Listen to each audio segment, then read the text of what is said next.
ஆரணி அண்ணா சிலை அருகே திமுக அரசை கண்டித்து அதிமுகவினர் கண்டன ஆர்ப்பாட்டம் செய்தனர். திருவண்ணாமலை மாவட்டம் ஆரணி அண்ணா சிலை அருகே அண்ணா திராவிட முன்னேற்ற கழக சார்பில் நடைபெற்ற ஆர்ப்பாட்டத்திற்கு மத்திய மாவட்ட செயலாளர் ஜெயசுதா தலைமை தாங்கினார். ஒன்றிய செயலாளர் ஜி.வி. கஜேந்திரன், மாவட்ட அம்மா பேரவை செயலாளர் பாரிபாபு, மாவட்ட அவைத்தலைவர் கோவிந்தராஜன், மாவட்ட பொருளாளர் அரையாளம் வேலு, ஒன்றிய செயலாளர் திருமால், நகர செயலாளர் அசோக்குமார் ஆகியோர் முன்னிலை வகித்தனர்.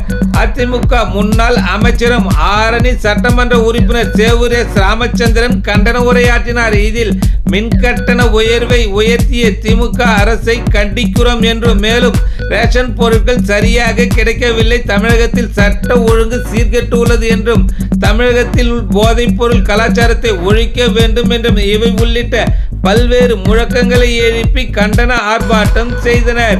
இந்த ஆர்ப்பாட்டத்தில் நிர்வாகிகள் ஏஜி ஆனந்த், விமல், ராகவன், வீரபத்திரன், ராதாகிருஷ்ணன், பாண்டுரங்கன், பாண்டியன், ஜெயராமன், செல்வன், வனிதா, சுரேஷ், கார்த்திகேயன் மற்றும் மாவட்ட ஒன்றிய நகர நிர்வாகிகள் உள்பட பலரும் கலந்து கொண்டனர். திராவிட முன்னேற்ற கழக அரசு எப்போதெல்லாம் ஆட்சி அமைக்கிறதோ அப்போது தமிழகத்தில் மின்வெட்டு அதிகமாக இருக்கும், மின் கட்டணம் அதிக அளவில் உயர்த்துவார்கள்.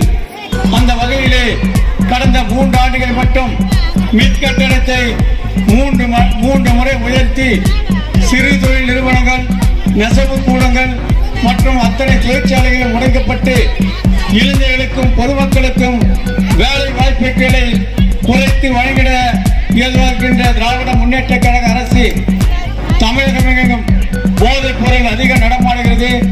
குறிப்பாக கள்ளச்சாராயம், சாகுகள் மற்றும் தடை செய்யப்பட்ட லாட்டரிகள் அத்தனையும் தமிழகத்தில் விற்பனை ஆகிறது.